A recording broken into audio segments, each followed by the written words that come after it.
गुरु महाराज जी ने एक ऐसा नाम दिया, वैसा नाम जी किसी का छूटे नहीं, सब में समाहित हो और सबसे छोटा हो। देखिए कितना बड़ा बहुत जबरदस्त बात है, बड़ी गंभीरता से बहुत बार आप सुने होंगे। ऐसा नाम जो सब में हो और सबसे छोटा भी हो। अब ऐसा नाम कौन सा होगा जिससे कोई बचे नहीं, एक बार बोले और सब उस पर आधारित तो हो जाए, कीट से लेकर के ब्रह्म तक।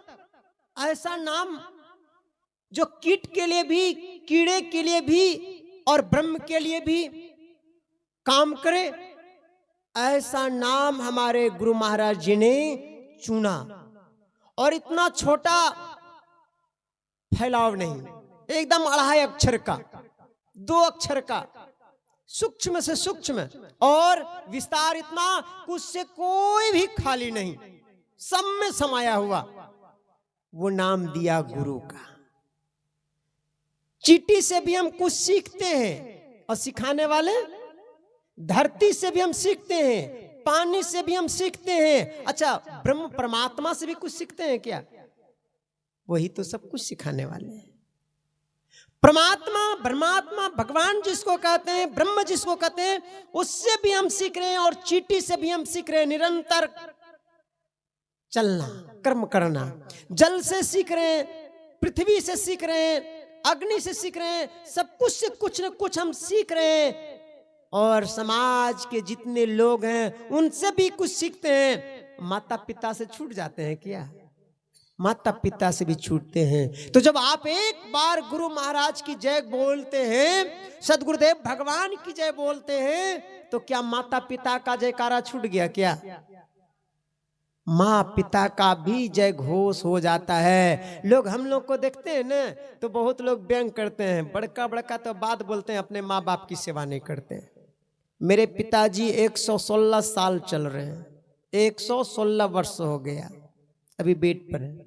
परसों भेंट करके आया हूं उनसे, 20 तारीख 19 तारीख को मिल करके आया मैं। आप पैर दबाते हैं, पानी पिलाते हैं, यह भी सेवा है।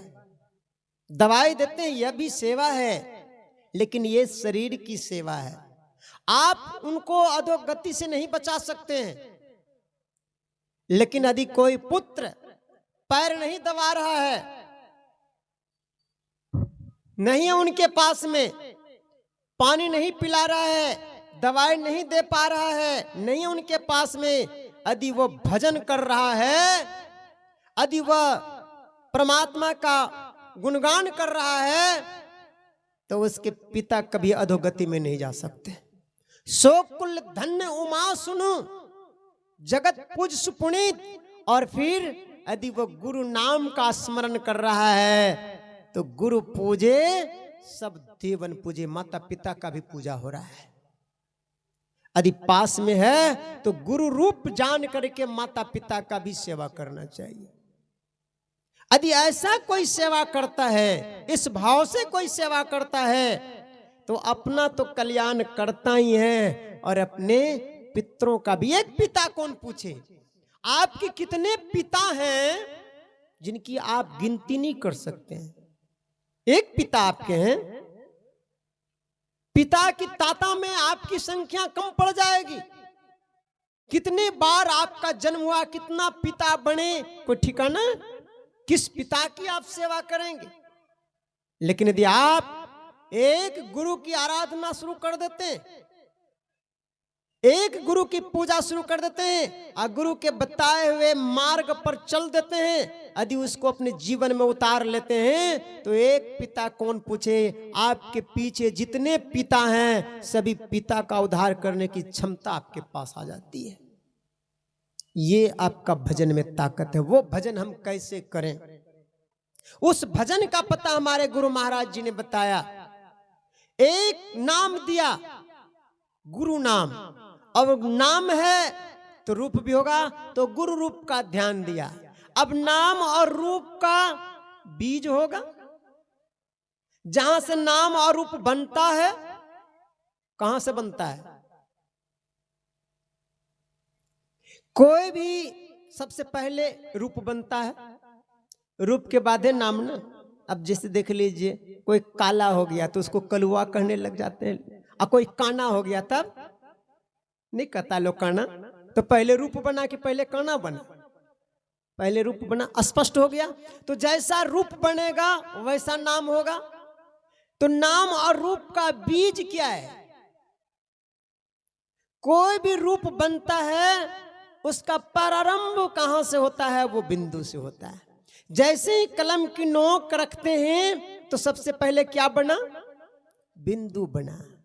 अब बिंदु से फिर रेखा बनती है, रेखा से फिर चित्र बनता है, भूत पिशाच जो बनाना बनाइए। आपका शरीर भी जो बना है वह भी एक छोटा सा बिंदु से बना है। एक बिंदु दूसरे बिंदु से मिल गया और उसका विस्तार हो गया। ये 3.5 कुंटल का 3.5 हाथ का शरीर जो देख रहे हैं वो एक इतना छोटा बिंदु जो ये आंख से नहीं दिखता।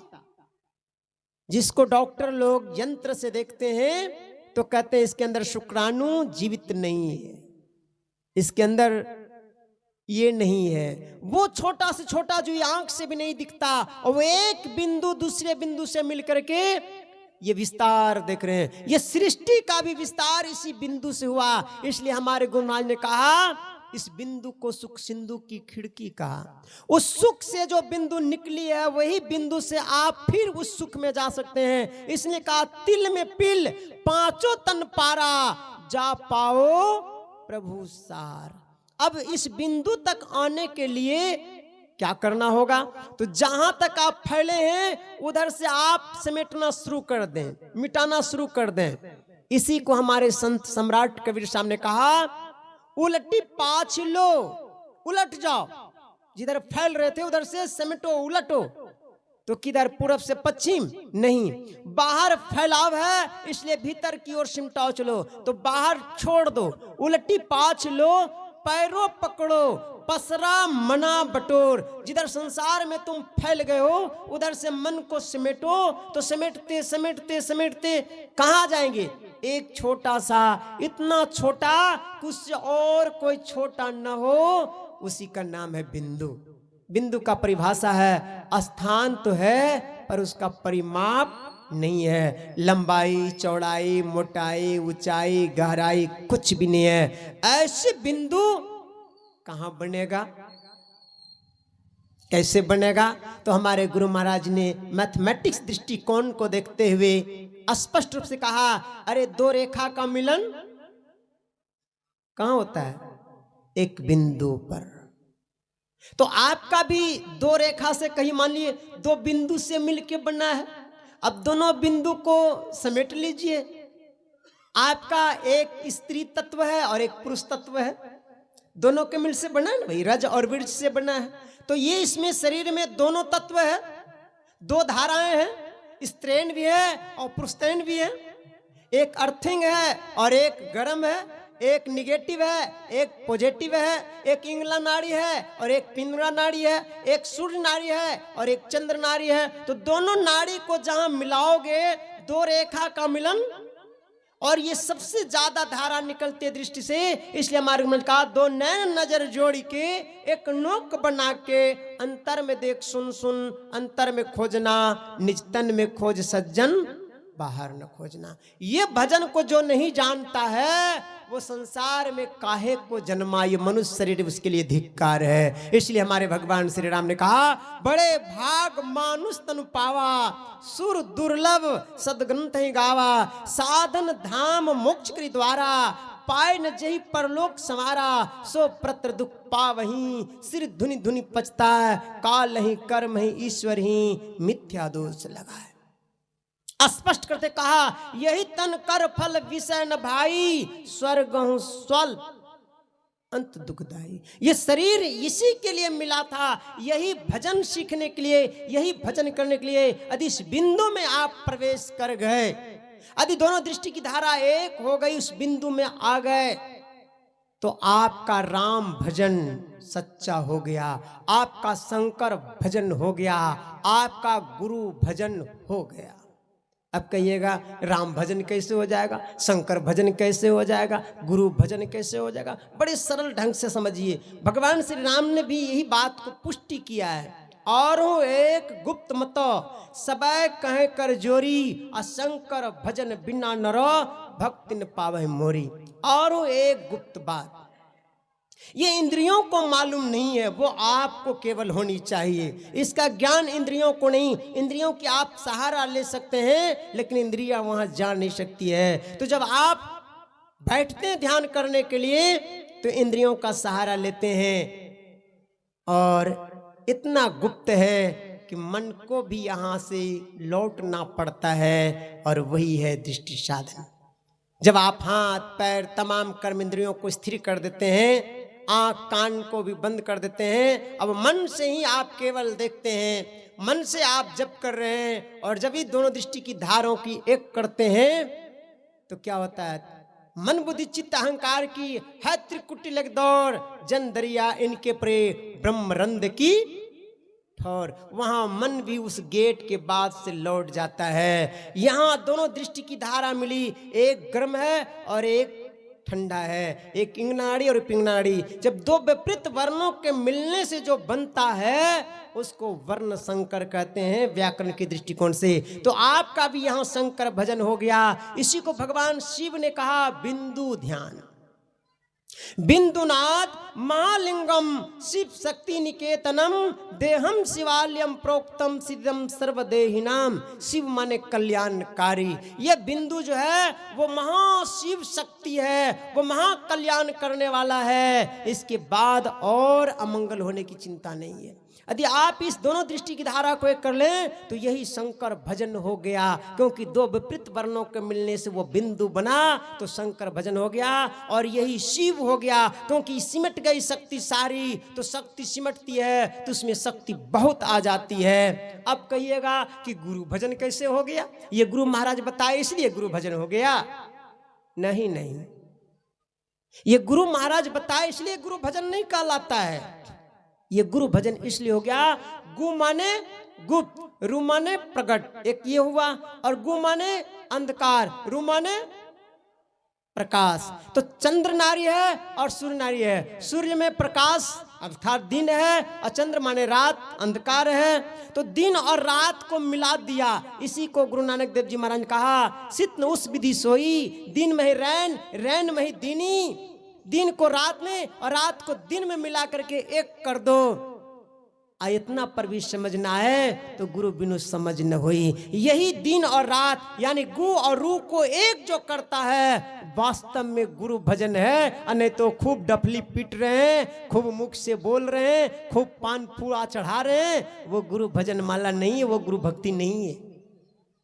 वो भक्ति आपको केवल सहारा है, इस भक्ति तक लाने की एक मददगार है, इसकी जरूरत है। लेकिन इसी से आपका कल्याण हो जाएगा, सो बात नहीं। बाबा प्रसन्न हो गए बेटा हो जाएगा, बाबा प्रसन्न हो गए नौकरी लग जाएगा, बाबा प्रसन्न हो गए मकान बन जाएगा, दुकान चल जाएगा, लेकिन उद्धार और कल्याण नहीं होगा। यदि उद्धार कल्याण चाहते हैं तो बाबा का इस सूक्ष्म बात को भी आपको स्मरण में रखना होगा और अभ्यास करना पड़ेगा। इसलिए हमारे गुरु ने कहा, कर्ता नित्य अभ्यास ना, और विश्वास है तो क्या, विश्वास है और करता ही नहीं है तो मैं क्या करूंगा। विश्वास के साथ आपको अभ्यास करना पड़ेगा, प्रवेश करना पड़ेगा। यदि आप इस सूक्ष्म में प्रवेश कर जाएंगे, यही भजन जानने की बात हमारे लक्ष्मीपति जी महाराज बड़े दृढ़ता के साथ लोगों से निवेदन किया।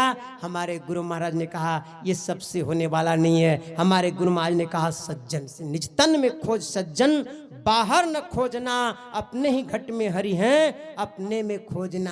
कैसे? दो नैन नजर जोड़ी के एक नोक बना के, अंतर में देख सुन सुन, अंतर में खोजना, निज तन में खोज सज्जन, बाहर न खोजना। बजती है 5 नौबतें, सुनी एक एक को, प्रत्येक पे चढ़ी जाए के, निज ना खोजना। वो निज आपका जो अपना स्थान है वहां आप पहुंचेंगे।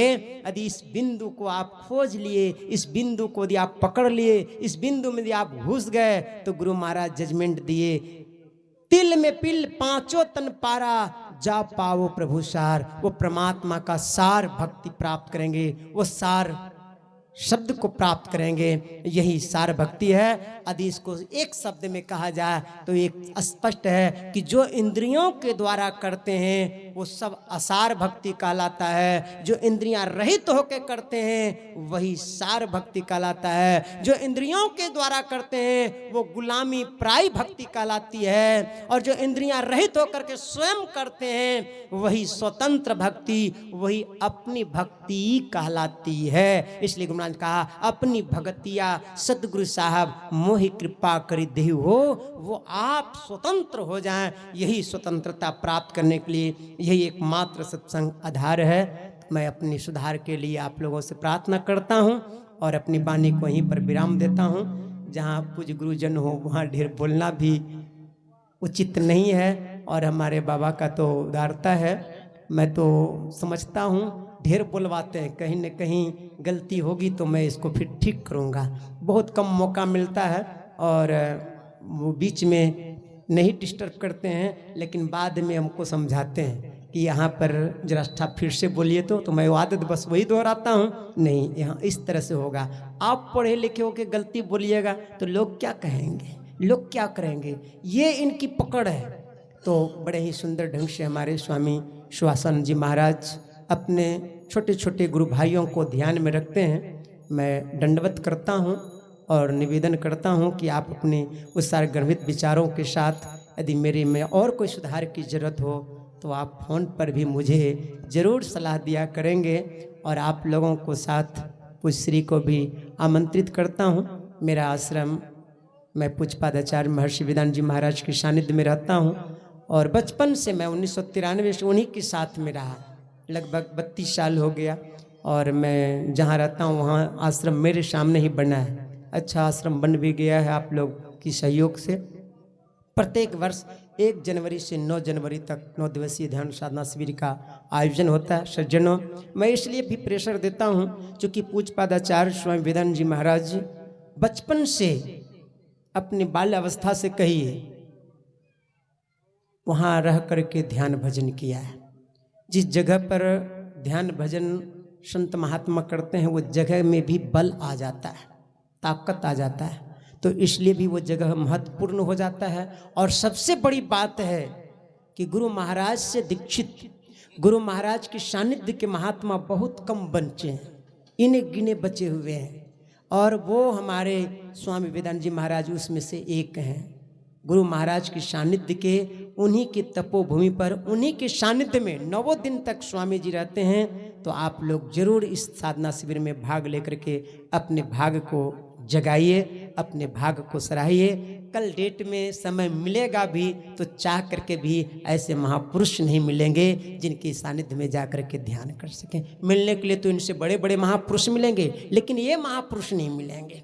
तो जब तक वो हैं जरूर उनके सानिध्य में आकर के आप लोग भी आनंद लीजिए। और आश्वासन मिला है हमारे काशी कैलाश मठ के महामंडलेश्वर श्री श्री खजारा तोषानंद जी महाराज का आगमन का। अब 1 तारीख को भी दे सकते हैं दर्शन और 8-9 को भी दे सकते हैं दर्शन, क्योंकि 6 को कार्यक्रम उनका मुंगेर में है। अब मैंने कहा स्वामी जी आपको जैसा उचित लगे आप अपने अनुकूल करेंगे। तो स्वामी जी बोले रमन जी मैं देखता हूँ, एडजस्ट करता हूँ, तो उनका भी दर्शन का सौभाग्य मिलेगा और जैसा उनका इच्छा होगा फिर आगे हम लोग देखेंगे। लेकिन पूज्यपाद आचार्य स्वामी वेदांत जी महाराज तो 9 दिन तक रहेंगे ही। अनेकों संत महात्मा रहते हैं मंच पर, सभी मैं संत महात्माओं सहित आप लोगों को भी महर्षि मठ न्यास की ओर से, महासभा की ओर से सादर आमंत्रित करता हूँ। जरूर भाग लेकर के पुण्य के भागी बनेंगे। इन्हीं शब्दों के साथ श्री सद्गुरु महाराज की जय।